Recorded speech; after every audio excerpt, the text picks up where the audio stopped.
All right, welcome back to another episode of the Owner Ops Podcast, where we are doing our Friday land clearing live stream. We have Jacob Neffendorf on with us from Rise Online Ads and Land Clearing Growth. Jacob, welcome to the show.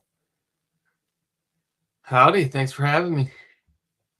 Happy New Year and Merry Christmas and all that good stuff. But today, for our listeners tuning in, what are people going to learn? How to price land clearing jobs so that you stop being broke. Okay, we were just having a conversation before we jumped on this about you were telling me, one young man on TikTok was talking about moving into land clearing and or going back and forth between landscaping and land clearing. What happened there? Yeah, so he was just feeling a little frustrated because on his land clearing jobs, he was not profiting. And so his kind of mindset was, well, I can profit more on some of these landscaping jobs because there's less machine hours. And to me, it was like I saw where his head was at, but I immediately knew the problem. He's not pricing well, right? So if you're pricing correctly with land clearing, the margins are great. Anybody that's been in the business long enough knows that. But if you've been in the business long enough to have learned that, you probably have also learned that if you don't price correctly, you can make a lot of money, do a lot of work, and have no money left at the end of the day. So you have to be intentional about that. And you also have to know your operating expenses, know your cost of goods sold, know your margins, know your cost to acquire the next client, know your capacity for machine hours, know your payroll, all these things, depending on where you're at, in the stages. But it was obvious that, he was not liking the clearing side because he was using the machine more and he wasn't charging enough for the machine hours.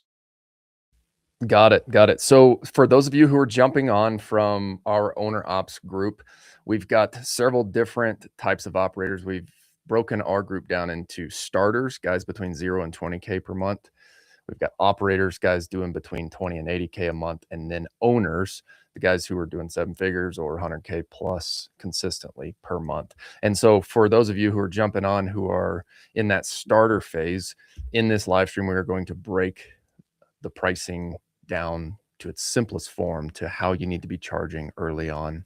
And then for the operators who are joining on or some of the owners, we're going to get into some of the conversations about what Jacob was just talking about how you price at different stages. But I'm curious to pick back up on that story. Where did your head go? Like, what's the 1 to 3 things that if you could just jump in and help that guy on his back end, what would you recommend he do? And how would you recommend that he start breaking this down to understand his pricing, to price for profit? Well, he's obviously done some jobs, so we have some good data to look at. So that's what I would want to look at is like, okay, what did it actually cost you to do your last 5 jobs in terms of fuel, machine, labor, material, any marketing may have been involved, all these things. That's what I like to do. And then break down to, okay, it literally costs you, and everyone's always surprised by this. Like a pressure washing business that I previously owned and worked with, it cost $100 an hour to run the pressure washing business. With this a crew, multiple employees, truck, trailer, marketing, all the things, right? And so, when customers see a $300-$400 minimum, it's like kind of like some people, their perception is, oh, you're just spraying with a pressure washer. Well, the same thing translates over to here. Like it costs a lot of money, and there's a lot of things that go into getting a heavy piece of equipment to someone's house to then do work. And so in most land clearing businesses, you're going to see at least $100 an hour or more, probably more like $150 to $200 an hour while you're actively working. Now, this ends up averaging out, right? Because you're going to have costs and operating expenses when the machine's not running, which will be less, but still there.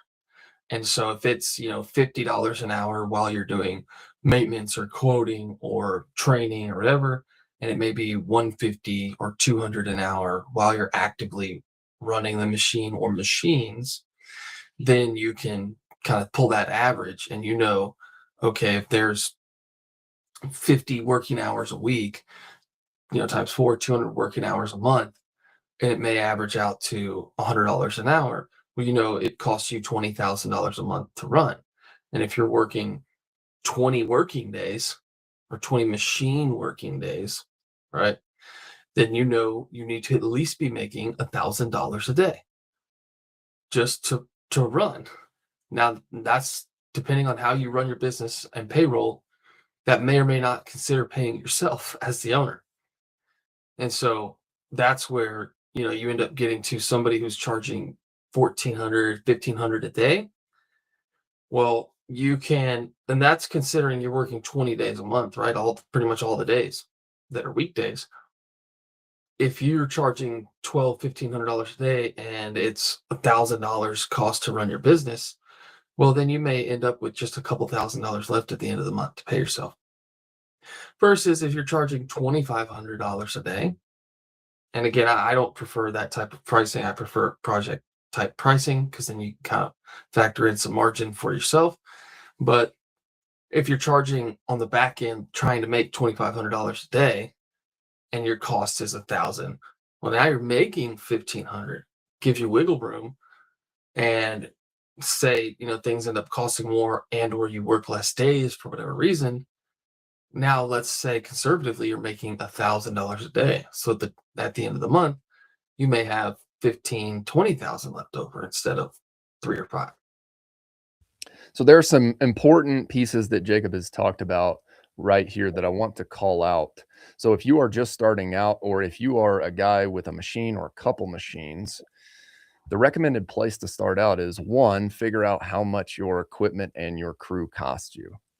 That's the most basic form of understanding your costs. And then two, you've got to figure out how much does it cost you to run your business, AKA your overhead.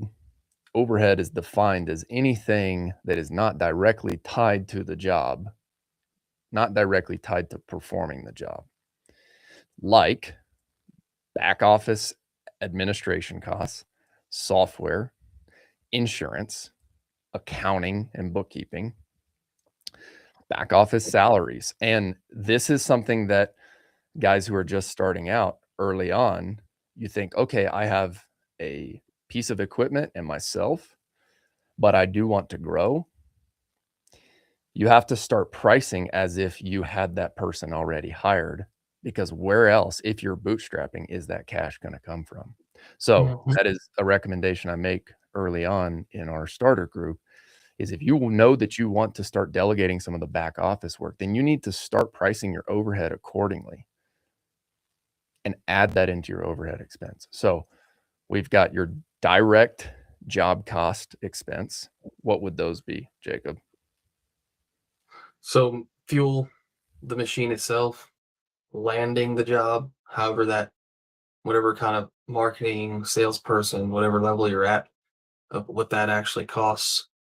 Any materials that you may need, um, tools maybe that you had to buy that you didn't already own, maintenance stuff, grease, air compressor, cleaning supplies, making sure the thing doesn't catch on fire. Teeth, you know, that's one thing I feel like guys really don't factor in. It's like that's a huge sort of expense. Number one, like downtime of sharpening versus replacing teeth on when we're talking forestry mulching. Um, you can't really factor that into one job, but most of the time what I see is it's happening at a job um, where it needs to be done. And so you're factoring some downtime there. You're factoring, you know, thousands of dollars potentially, depending on what you have and where you're at with it. So those are some of the direct things. Safety equipment, definitely a big one. Yeah, fire extinguishers. Some people may need to have some type of water on site, depending on the conditions and location, and a way to pump that water. Uh, Housing, that's another one of those weird ones. Some of these bigger jobs where the hotels are too far away if they're traveling, or it's just kind of a big property anyways, and you have guys staying on site. That's one of those, funny costs.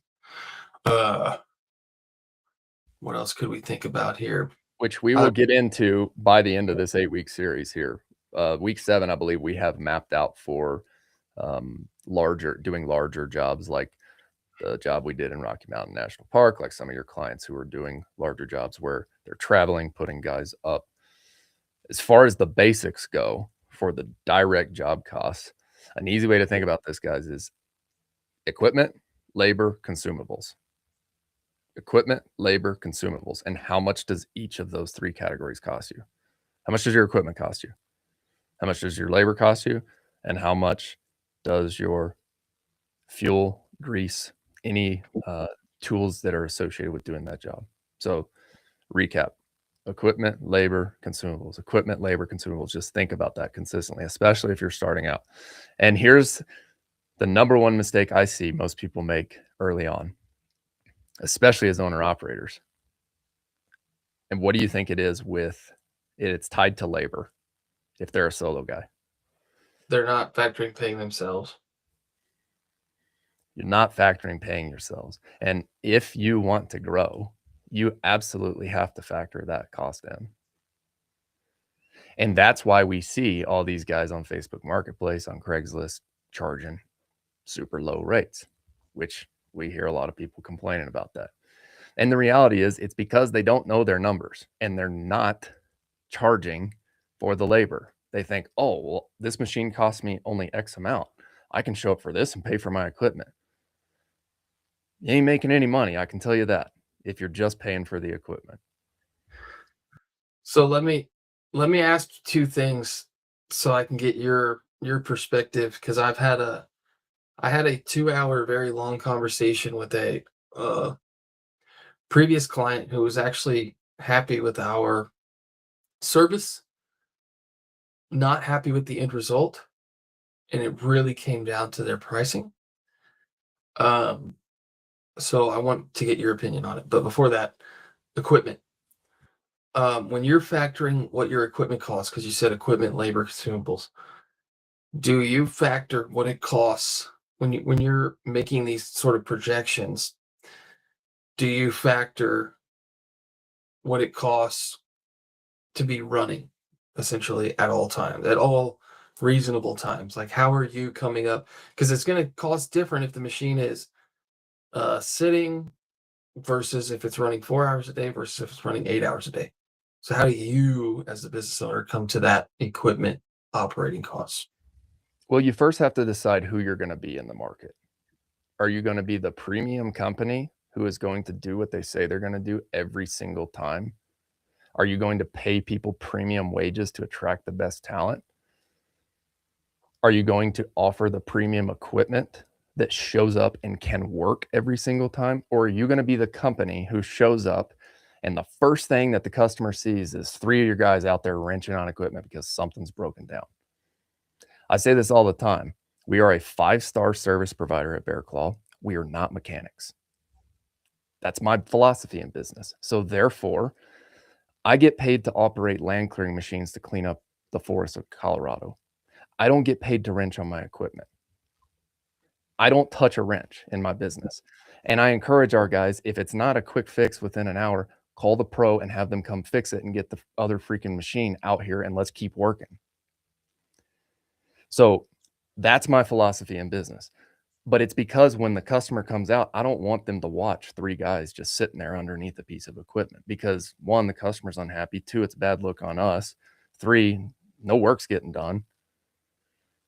So you have to first decide what type of business do you want to be. Yeah. Decide that. Since we've made that decision, I'm very conservative on my working days per month. Okay. Now, I've stated this before. We work 4 10-hour days. Why? Because we believe in efficiency. We believe that working 4 10-hour days is more efficient than working 5 8-hour days. And let me tell you why. Because everybody who operates equipment listening to this knows that when you get to that job, We hadn't even talked. We're kind of skipping over mobilization, which does take you time and it costs you money, right? But let's just assume you get to the job. How long does it take you from the time that you unload to the time that you're working? Some guys are gonna be like, well, I'm out in 5 minutes. Okay. Average that out. Just take note of how long it takes for you as the owner and the operator to get everything prepped and ready. And then take note of if the customer comes out and wants to talk. You have to factor that stuff into your equation. All right. Yep. So if you're working 5 8-hour days and it takes you on average an hour to get going, and then if you got a wife and kids at home, that your priority is like mine, where I want to be home for dinner, for bedtime, to read stories, then you can't be dragging jobs out past your 8-hour workday. What does that mean? You've got to shut your equipment down at 4:30 to be on time for leaving that job at 5. So all in all, how many working hours do we get out of a 8-hour workday? Realistically, just be realistic. 4 to 6, I would imagine. 4 to 6 working hours of production.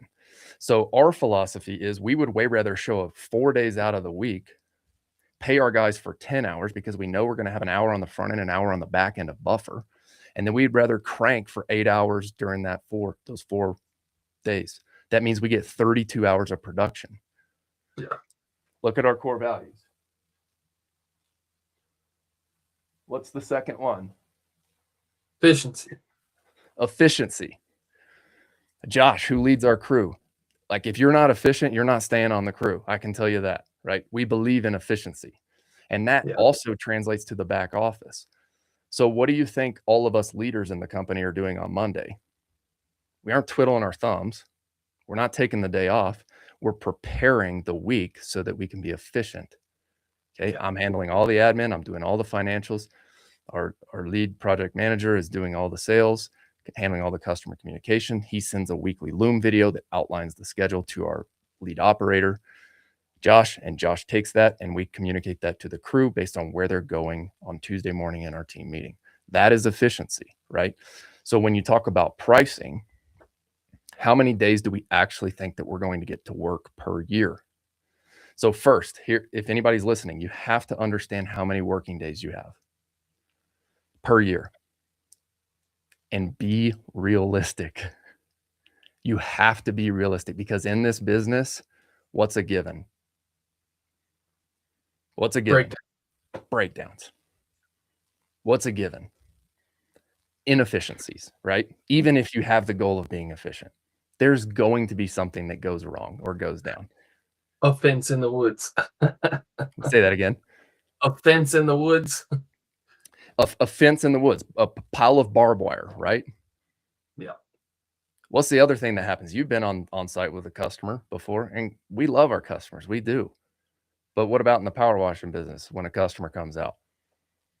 Oh, this is why I love to have a 3-person crew, because you can always keep 2 guys working while 1 guy talks to the customer. Yeah, it's almost worth it to have a customer talker, which a lot of times you can be that as the owner, as long as you have dudes who are, doing the bulk of the work.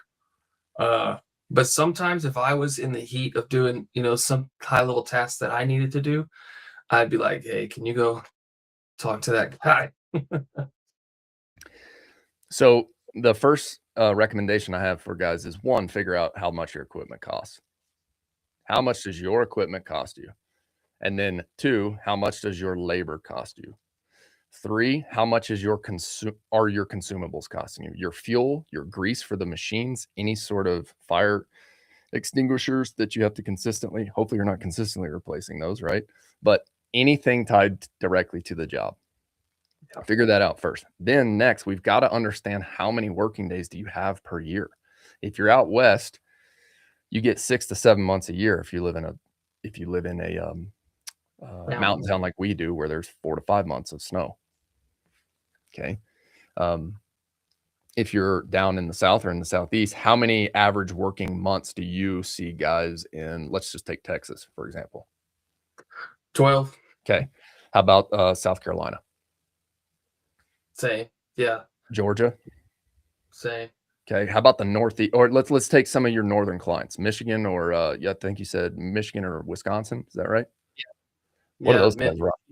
Wisconsin, they're both doing 12 months. Now, some guys will take that 2 or 3 weeks in the winter to go hunting, and they'll intentionally do it. But yeah, our Wisconsin guys, machines are still running. The Indiana guys, machines are still running. Because if it's flat and cold enough, where I see those, the non-mountain northern areas, is like there's this weird spot where it's like wet and snowy and you really can't do much. But then once it gets cold enough, the ground gets hard, frozen, and then they can kind of get back after it. Okay, got it. So most of us like to hunt. I do. I took the reality is I'm distracted during hunting season. That's for sure. Even if I'm not out in the woods, I usually wish I was. So factor that in, right? Factor that into running your business. So Yeah. if I'm in any of those states outside of Texas, I'm likely running 11-month model on my projections. And then I know how I run our business. We run 4 10-hour days. I'm still a fan of that. Why? Because it gives your operators time off. They have 3 days to recoup. And look, we're in this age of we aren't hiring, and I apologize if there are any older folks who are listening. The new wave of workforce, millennials, Gen Z, right? We've got to cater to them in some way, shape, or form. They want their time off, they want their cake, and they want to eat it too, right? You just have to cater your business to serve the workforce in a way that works for the new workforce, rather than complain that nobody wants to work anymore. So I'm a firm believer, especially out here in the West, we give our guys 3 days off. They get to go do their fun things on the weekends, snowmobile, ski, hunt. They have plenty of time doing that, and then they get to come and work and get their 40 hours in between Tuesday and Friday. It works for us. We love it. So we're going to run 4 10-hour days in our working month. So how many is that? 16 working days. Now, if you're running 5 working days, how many is that? 20. Here's the next piece that I recommend. Don't run the full capacity, because what happens? What did we just talk about? Breakdowns, maintenance, yeah, all the above for Guess whose sure. guess whose pocket that's coming out of when every day that those happen. Yep. Straight out of yours. So if you're sitting at the end of 2025 looking at your profit and loss statement, you're like, where the heck did all our money go? That's the first area that I would recommend you take a look at. What else are we missing, Jacob, on that?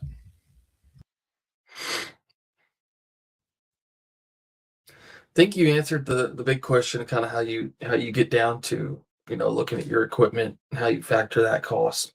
So you factor it.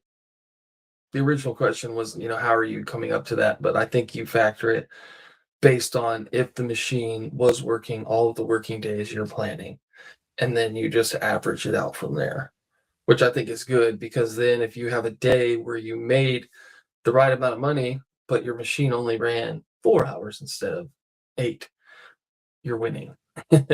So if you factor in the highest cost, um, to where you never lose money, and then if you spend less, then you just have more margin, which is kind of my preference there. So where I wanted to run into that was, I had many calls with this previous client who was happy with our service but unhappy with the overall end result. Um, but the last call I had, it was a very in-depth 2-hour argument, and he was charging between 1,300 and 1,500 a day. Bigger outfit, like, I think they have 4 pieces of equipment: forestry mulcher, a dozer, an excavator, and a mini X, if I remember right, and a big excavator. Uh, and he was charging basically 1,300 to 1,500 per piece of equipment, right? And so what he was basically coming back saying, like, yeah, we were getting these jobs, we're making this money, the ROI looks great from ad spend to revenue, but he goes, we're not making any profit. And I was like, well, what are you charging? That's how I ended up finding this out. And I'm like, dude, that is way too low. Well, he took offense to that very quickly. He's twice my age, been in business a long time, and so he definitely did not take my opinion serious in that matter. So I was like, dude, like, and he was basically trying to quit. This was like his exit call. And I'm like, no skin in the game here. Like, I don't have to be on this call having this argument with you. Like, you already made the decision to leave. I just want to make sure we're on the same page. And so, I'm letting you know, like, I'm telling you these things because I care about your business and the industry. You're leaving anyways. And he just he wasn't hearing it. But I want to kind of get your opinion. But one of the big rebuttals he came back with was that he owns his machines.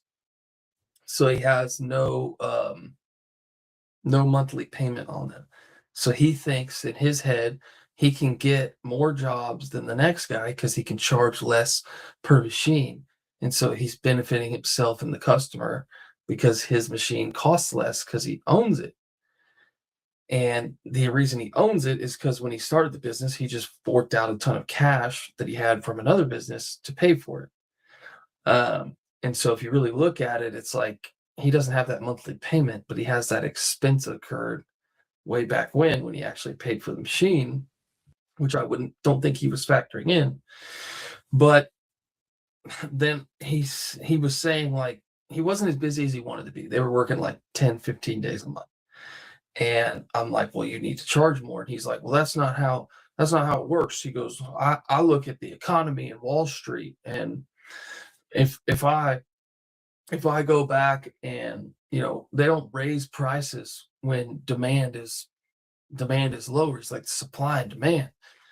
And I was like, I just to me there that connection wasn't there. We weren't talking about a supply and demand equation. And his close rate was 8%. So that was a whole nother thing. So he had plenty of demand, plenty of demand. And so he was thinking, well, I'm not going to raise my price and close more jobs. And so the two arguments I had is like, well, first off, if you would have just charged $2,000 instead of 1,500, and we went back and redid the math, and he was like, we're talking $500. That's really not going to make a difference. So I went back and did the math on all of the jobs he had, and it was like a $60,000 difference in the 4-month period. And I'm like, so you're saying $60,000 is not big in 4 months? It's double. I think it was double the revenue somewhere in there. That would have been double, but somewhere like that, like a 30-40% increase.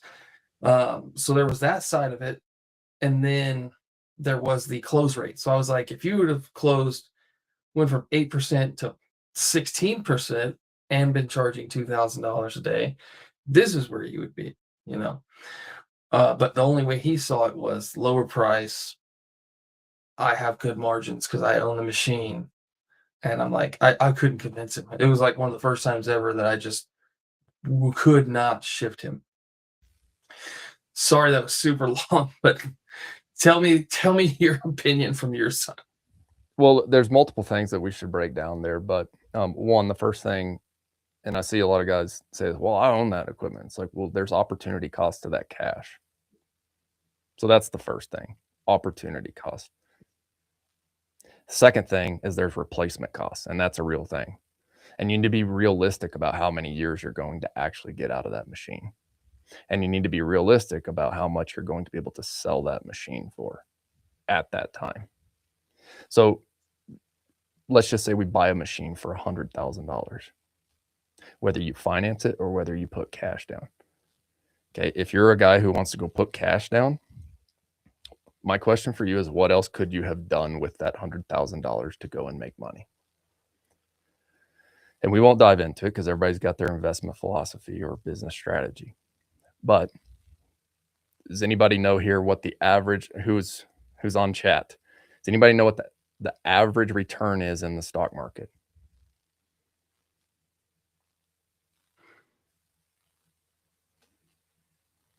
You do? Anybody in the chat?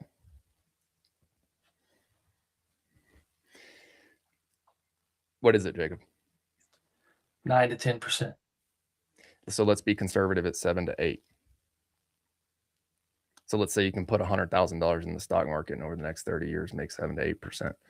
Well, if we do all of these things correct in our business, we are lucky in a small business to generate 15 to 20% by the end of the day. And if we are generating 30% net margin, we are running an absolute show. I'll tell you that. Because the market always corrects itself, right? That's where we get into supply and demand, but I don't want to dump into that right now. My point is you are spending all this time and effort to go generate another 7 to 8% of return on your business if you're running a good business at 15% net margin. And there are going to be so many guys who are listening to this like, well, I generate 50% profit. Like, look at your expenses. I'm talking net margin. You're running a good business. Many small business owners out there, 15%.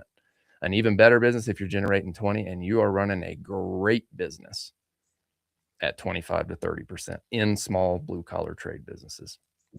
Okay. So you have all this time and effort and energy that goes into running this business. And what else do we have? We have risk. You're signing your name on this equipment. You're personally guaranteeing a lot of stuff, and you're going and doing heavy, expensive, dangerous work that could result in, look, the reality is it could result in some bad things happening. So there is risk, right? So first off, opportunity costs. Second, we haven't even touched on replacement costs. So let's take that $100,000 piece of equipment, and let's say that we get 3 to 5 years of heavy use out of it. I know dirt guys run 5,000 hours on a skid steer. I can tell you this, we aren't going to get, on average, the same amount of useful life that a dirt guy is who's just scooping dirt and loading a dump truck. Because we got high-powered forestry mulchers on there. We're smashing brush. It's just all day long, right?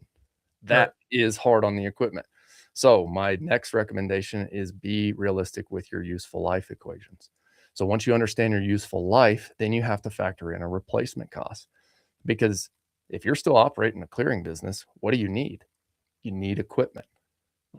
So every 3 to 5 years, that thing is going to go down, or you're going to have to sell it and get a new one and re-up your payment or outlay more cash. Yeah. And this is where I see, and we're sort of in this phase right now here at Bear Claw. It's like, we need to get really, really dialed at this if we want to scale and break through this next level, right? But the early days, very few guys are thinking about these things because it's like, well, I got a $2,000 payment on my skid steer and it cost me $700 on my mulcher, right? So it's $2,700. I divide that by 20 working days and sweet, I'm making money at $1,500 a day. And the answer is no, you're not making money because you haven't factored in opportunity costs. You haven't factored in replacement costs. That's how you get clear on your equipment. And the second is you need to figure out how much it costs to pay somebody else to run that machine for you if you want to actually have a business. Yeah. And if you're doing it right now yourself, you need to pay yourself a fair market rate, at least on your P&L, so that you're extracting that expense so that you have a real true understanding of what your business is generating. And then third, this is where many guys just let things go haywire. You've got to track every expense with an accounting software or a way to just track your overhead. It's $500 a month, $600 a month to go hire a bookkeeper. I see so many people trying to DIY this stuff.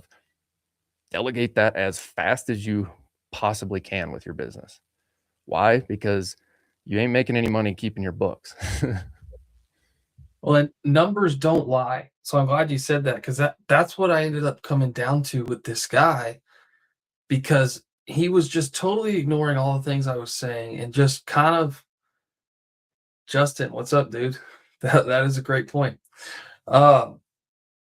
Justin's killing it in Oklahoma. This guy I was having this conversation with, I ended up using the numbers to sort of hit him up. And he kept telling me that he just needed more quality leads to close, that his pricing was good, that nothing else was a problem. And then obviously we saw his close rate, so I was able to call him out there. But I was like, say I had sent you all perfect leads and you closed a good amount of them. You're working this many days a month. At what you're charging, here's what you could have made. And it was like 30K a month or something. And he wanted to be doing like 60, 70, 80 a month. I'm like, you couldn't physically do I could send you all the leads in the world. You're not going to get you could take 3 of your machines over there and it would cost you this much and you would still be capped at this much. And I'm like, how do you not see this? Like you cannot get where you want to get, make charging what you're charging, and we're not the issue. And I've like am very careful. Like there's probably only been 3 or 4 times I've ever said that to a customer because I always feel like there's room to improve and I'm always going to take responsibility first if I can. So it's like, hey, I'm always going to look at my stuff first, but we went through every number together, like jobs, P&Ls, all kinds of stuff. And I was like, this is not a marketing issue. um, and that's another thing you have to think about. Like if your goal is to make $50,000 a month or $100,000 a month, well, if you're not charging enough, it will literally be impossible. Even top line, like to take profit out of it, which we need to not. I mean, profit is the most important thing to look at. But if you're just trying to get top line, and you have 2 or 3 machines, there's a certain threshold you have to charge for it to even be possible. Um, but anyways, off the soapbox, I just wanted to make sure that you saw the same thing I saw there. Yeah. And then the next thing that I see there, and Justin, welcome in. Justin is a great operator down in Oklahoma. Justin, chime in if you have any pricing thoughts or recommendations. Would actually be interested to hear how you price your services down there. If it's too much to ask and you don't want to share, no pressure at all. If you do want to jump on, we will happily um, throw you here on the chat. The part that you mentioned that where that guy has an issue is his close rate. And here's the next thing that nobody on here wants to hear. If your business is failing, whose fault is it? Yours. It's ours as business owners. And it doesn't matter. It doesn't matter what it is. It's not, and I've said this before on the podcast, and Jacob and I have had like very straightforward conversations when Jacob's running our ads. And I believe that's why we have a mutual respect for each other, because we can take active criticism because we both want each other to push and be as best as we can. Like if I'm paying Jacob to run my ads, I want him and his team to be as best as they possibly can. So therefore, I'm going to give him constructive criticism. But if he sees something that I'm doing, he's like, look, man, you got a sales issue. You're only closing at, and like I'm using your guy in examples, this, you're only closing at 8%. And when Jacob comes to me and says, hey, I see on average, most of my guys closing 20% of the leads. That means you're below baseline. So therefore, you, Mr. Business Owner, need to figure something out with your sales process. And if you would like help, I'm happy to help you, right? But some people get super defensive and they won't address the fact that they have a sales issue. So there are 2 options that you have. 1, either get better at sales as a owner and go do sales yourself, or 2, go recruit better. It's very simple. 100%. 3, you need to build a sales process, whether you're doing it or whether your hired sales rep is doing it. But my point here is, if the business is not succeeding, if it's not generating profit, it is a you problem. And there is some lever that can be pulled. This is why I love entrepreneurship. It's a consistent game of personal growth. There is some lever that I'm not pulling, or some area that I have not challenged myself to be good enough at yet to get to the point of where I want to be. And once you understand and realize and accept that it's your problem, then you can address it, and then you can get better at it and move forward. 100%. So we've talked about coming up with expenses and what it costs you to run your business, which is the first thing I always really want to look at in terms of pricing. But jumping beyond that, so you know, okay, it costs X amount to run your business. Now, what are you looking for next? I know what I have in my head, but you as the business owner running it currently, you know it costs you X amount to run per day. How are you figuring out next the parameters you're going to use to actually price the job? Yeah, so let me just hit them here, and I will work off of some notes that I prepared. For those of you who are actively working to put together your pricing, whether you're a starter, whether you're an operator, if you're an owner, you probably have your pricing figured out. If you don't, though, we built some free pricing calculators inside of our school group. It's free to join. Okay, there are templates in there, and I have a spreadsheet that you can just go grab, and you can plug all these in to get your price. But what we want to look at is, one, how much do you want to make personally as an owner? And be realistic with yourself. You can't come in here year one and be like, I want to make $500,000 as an owner. You got to pay yourself a realistic salary. Otherwise, you're not going to be competitive with the market, right? So, one, target owner pay. Two, you got to understand your annual overhead. Three, we've already touched on this, your working months per year. Four, you got to figure out your working days per month. And then you come up with this, what we call the crew day calculator, right? You want to understand how much it costs you to mobilize to that equipment. So, one, let's break this down. Your total required revenue per year, let's set that goal. Two, figure out your total working days per year. Going back to what we talked about, how many months and how many days per week are you working? Then three, we come up with a break-even day rate. And then four, that comes up with your recommended day rate.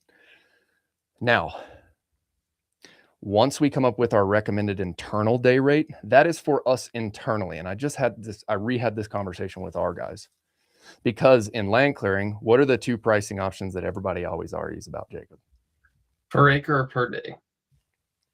And how do you recommend people price? I like to give the customer a per job, per project price in most cases. So really there's three, right? There's per project, which is how we quote. And then internally there's per acre or there's per day. Now, the reason land clearing is a complex business model is because estimating takes experience. Yeah. And it's very hard to come down to your per square footage or your per acre cost, unlike a roofing business. And if you were going to get it wrong, would you rather get it wrong higher or lower? Because I would rather get it wrong higher, have less jobs, and make money than get it lower and lose money. Now, inherently, you're probably going to lose money at some point learning the hard lessons. But if you come in with a little more knowledge because you listen to something like this, I think it would be more helpful to make money and learn that you could adjust your prices. You mentioned something earlier that I just wanted to hit on, but this book was really good. Simple Numbers, Straight Talk, Big Profits.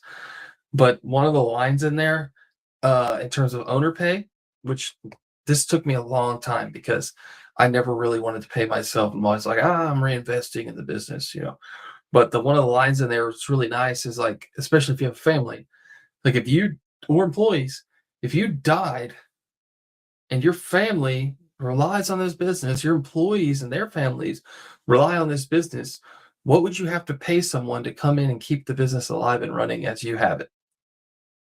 And it's kind of like, if you're paying yourself $40,000 a year, like what kind of person are you going to get to come in and run the business for that? You're not. So, pay something good that you could pay someone else eventually. Agreed. I did read that book too, right when I started. So that is a great recommendation. And you bring up a great point. I think a lot of people are like making the sacrifice early on. You don't need to do that because you're putting a ton of effort into providing a great service for someone else. Now, Yeah. once again, you can't be paying yourself $250,000 out the gate, but a reasonable salary like 75 to 100, right? Or 60 to 100. Yeah. Depending on what market you're in, is not unreasonable. And you could ask anybody else in the market, is that a reasonable salary for me to pay myself to work 80 hours a week instead of working a 40-hour corporate job? And I Yeah. think most people would agree that that is a-okay and that is fair. Yeah. Taking all the risk. So let's go back to day rate versus, so we've got 3 different ways to present the price to the customer. We could present our price as here is the cost of the project, your project price. We have, here is the cost broken down by how many days. And then number 3, we have, here is the cost of your project based on a per acre rate. Let's talk about the different options and then why you recommend per project price. And just so everybody knows before we dive into this, we are both in agreement on the fact that we should be presenting per project bids, and we can cover why here.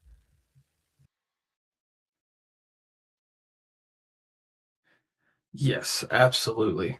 Sorry, my kids are going out the door.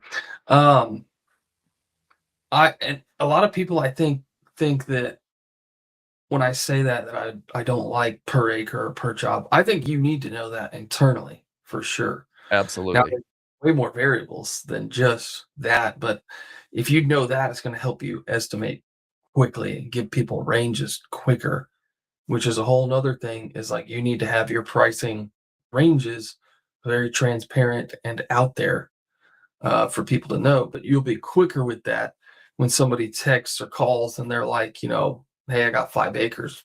What are we looking for? And you can say, well, though that could range between $3,000 and $9,000 based on a couple factors. If you'd like, I would love to come out and look at the property so that I can give you an exact quote. So at least you get them in the ballpark. Yeah. So let's talk about the downsides of giving someone a day rate. And I have them on my end. If you Yeah, you're capping yourself. You're just capping yourself. You may, in a perfect scenario, you may get X amount of margin, but then something happens, something comes up, something takes longer, whatever. You eat into that margin immediately.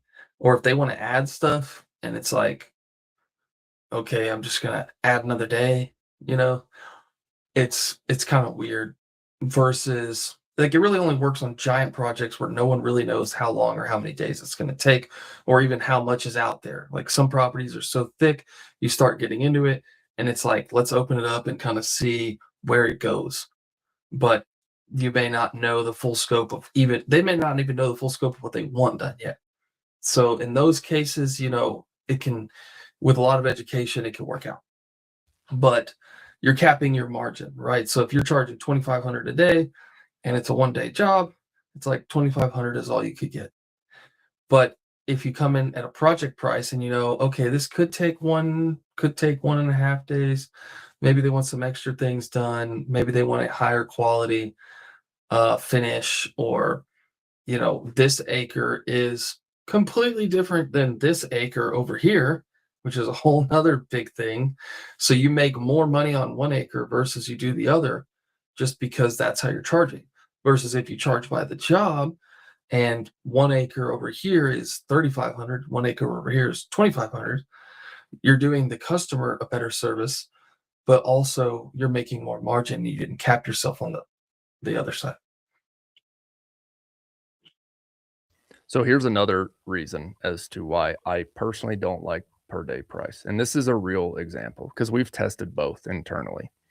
And for me to have a strong opinion on something, I have to test it in my business. It's just like what I've promised on the podcast. You guys are never going to hear me talk about a product or a service that I haven't used and I don't believe in, which is why I recommend Jobber, right? Because I've been using it from the day one. Crew, your day rate pricing versus a per project price. I've tested this internally in our business. And here's the downside of day rate pricing. You give one neighbor a day rate and you give the other neighbor a day rate. You go do 2 different projects. What's a given for all you land clearing operators on here? What is a given about 2 different pieces of property? What do we all know? Somebody in the comments. Somebody in the comments. What's a given about 2 different pieces of property? The given is that every property is different. One property, they may be neighbors, but one property may have more rocks. One property may be way more dense. One property may have way more grade and steepness to it. And if you go quote, there we go. Yeah, thanks, Jay. Terrain, right? If you go quote per day on one project and you go complete a couple acres in one day on one neighbor, and then you go complete the same amount of acreage and it takes you 4 days, what do you think that neighbor who paid 4 times the amount is going to think immediately? They're going to be out there every single day on day 2 watching, like, are you here at 8 a.m.? You said it was 8 hours of work. Like, oh, no, your guys stopped it. They took an hour and 3 minutes lunch break. Yep. You're going to be in the firing hole because Yep. you're being watched and under the radar. I don't want that. I don't want the stress of that as an owner. Why? Because what did we talk about earlier? In this business, things happen. Yep. And oh, by the way, what if you're charging a day rate and your equipment goes down? Now, how do you handle it? Yeah. Yeah. Charge for the outcome, not the hours. Exactly. So, case in point, we had this happen in our business early on where one customer got something for a specific price and the other one had to pay 3 to 4 times amount. And it was simply just based on density. It was simply based on density. That's all it was. But they came at us questioning whether or not our guys showed up and actually put forth the same effort that we put forth on the neighbor's project. So I'm just sharing this. This is a real-time example. You choose how you want to price, but know that if you're going day rate, there will be downsides to it.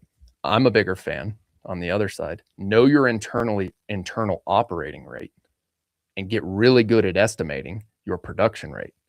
Know how much your crew can complete in a day and quote accordingly. For example, if you show up to a project and you think it's going to take a day and a half on the estimating side, quote it for 2 days, send them the one price, just quote it by the project, ask them for the deposit, get them on the schedule, and let's get rocking and rolling. Yep. In terms of the question here about listing pricing on the website, I like to give a range. But you're not just like, there shouldn't be a pricing tab and it's just like, here's your price. This is your chance to educate and explain and position yourself as the authority. So you want to talk about what drives cost up and down, why some companies may be cheaper or more expensive than other companies, and then give ranges. So like one we did recently, they do pretty much all forestry mulching. And for light vegetation or light density, we put something like 1,500 to 3,000 an acre. And then the next one was 3,000 to 5,000. And then the next one was 5,000 to 15,000 for heavy.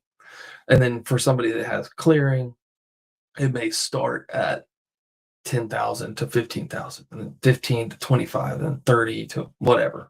So you're just giving ranges, and you just make sure that the bottom range is not lower than anything you would ever charge. That way you're not, giving people false ideas, but you're also like, that's in the meat of it. But to read that, they, or to get to that, they have to see all of your explaining materials. And then the kind of next level of that is having an instant estimate tool where they can just answer a quick like survey quiz type thing, and then it spits out a price. Fantastic. Okay, so here's what we are going to do for the last 5 minutes or so of this hour. We'll open it up to Q&A. So if any of you have questions, go ahead and post those in the chat. And then as questions come in, we will stay on and answer these. Jacob, do you have a time constraint here? Let me see. So go ahead, guys, while Jacob's taking a look at that. And if you have questions that have come up during this live stream, post those in the chat. And while you're doing that, and while Jacob's looking at his schedule, I'm going to do a quick recap here. And just know that all of this is documented and the pricing calculator is in the Owner Ops School group. So you can join that to get what I'm about to recap here for pricing inside the school group. School.com/ownerops, SKOOL.com/OWNROPS.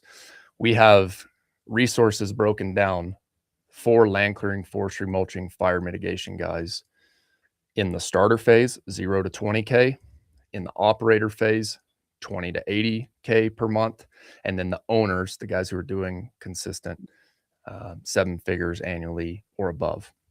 All right. What we talked about today and what we will give away inside of that owner ops school group is in this calculator, we'll be helping you come up with how much you want to make, AKA your target owner pay. All right. Then we will help you calculate your annual overhead. All right. These are the bills that your business has to pay in a year. Think insurance, fuel, machine payments, shop rent, software, etc. How many working months per year do you have? If you're in the South, Southeast, I recommend running a conservative 11 months a year equation. If you're in the West, run a conservative 6 to 7 months if you're in a mountain town. Now, if you're outside of a mountain town where it doesn't snow half of the year, then run your equations accordingly. Be conservative. Okay. You're the one signing your name on the equipment and taking all the risk here. Then next, we want to help you calculate how many working days do you have per month. These are the days per month that you actually have allocated for your crew. So if you're working 5 8-hour days, then that means you have 20 total working days. If you're running 4 10-hour days, that means you have 16 total working days per month. And then finally, how many realistic days are your crews and your equipment working? Be conservative here. Be conservative, right? So if you're running 4 10-hour days and that's 16, take a conservative amount. Don't run your equation off of 16. Add in 1, 2, 3, 4 days of buffer time in there in your math. Okay. Same thing with the 5 8-hour day.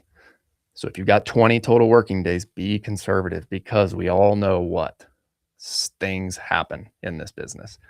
Things happen that don't allow you to produce on certain days, and you've got to account for that in your pricing. Okay. So once we understand those, then we can start really putting these into the spreadsheets and the calculator. And like I mentioned earlier, the spreadsheets inside the owner ops school group are going to help you calculate these numbers. Okay. Beautiful. Beautiful. Yeah, I have a meeting at 9, but it's an internal, so I could probably go to about 9:05. That's okay. No need to be late for your team there. Does anybody else have any other questions? Jacob, you want to do anything to wrap up? I just saw somebody commented they made their own estimator tool. I love that. I absolutely love that. I really feel that guys with that kind of mindset are going to just take a wave versus anybody else in terms of being transparent online. But yeah, in terms of pricing, I think we hit a lot of the good stuff. But again, you're taking all of the risk. But when you price well, it's better for you and for them. Because at a higher price, you're only going to get a certain type of client who can't afford it. They're going to value your service more. They're going to want it more. And at a higher price, you're going to be able to slow down and do it right and focus on a good product versus, oh, dude, I got to get out of here in 8 hours or I'm not making any money. That's a lose-lose for you and the customer. If you want to do free work, do free work for reviews, experience, whatever. Then it's valuable for you and them. But doing cheap work to get experience or doing cheap work to get started, not worth it. It's not worth it for you or for them. If you're gonna do charity work, just literally do charity work and take the benefits that come with that. On the other end, testimonials, reviews, experience, word of mouth, whatever. But if you're gonna charge right, charge enough to win-win for you and them. Absolutely. And I'm not sure if you've met Brock Peel yet. He's an incredible operator in the septic space, and he has a rule of thumb, and this is what we'll wrap up with. He told me on the podcast, I got one rule. It's either free or it's full price. Yeah. And it's simple. If you have that rule internally, you don't give out discounts. Why? Even the friends and family, because nobody's winning in that scenario. No. Nobody wins, and it creates tension. So it's either free or it's full price. Thanks again for tuning in, guys. Jay, yes, 4 10-hour days, we really like it. It helps increase efficiency. So thanks again for tuning in, guys. If you're already in the school group, go check out those resources. We put a ton of time over the last 2 or 3 weeks here, making it very clear to help you based on the path you are currently in. If you're a starter, 0 to 20K, we've got training specifically for you. If you're an operator, 20 to 80K, we've got a toolbox where you can go get pricing calculators and refine all of your pricing right here. And then I just want to say a special thanks to Jacob. Guys, for those of you who have not met Jacob yet, he runs ads and helps guys grow who are already up and running with crews and machines. His agency is Land Clearing Growth, riseonlineads.com over there. Thanks again for joining, guys. Don't forget, work hard, do your best, never settle for less. We will see you next week on Friday, same time, same place, 7 a.m. Mountain Time, 8 a.m. Central. Have a great week, guys. Thank you.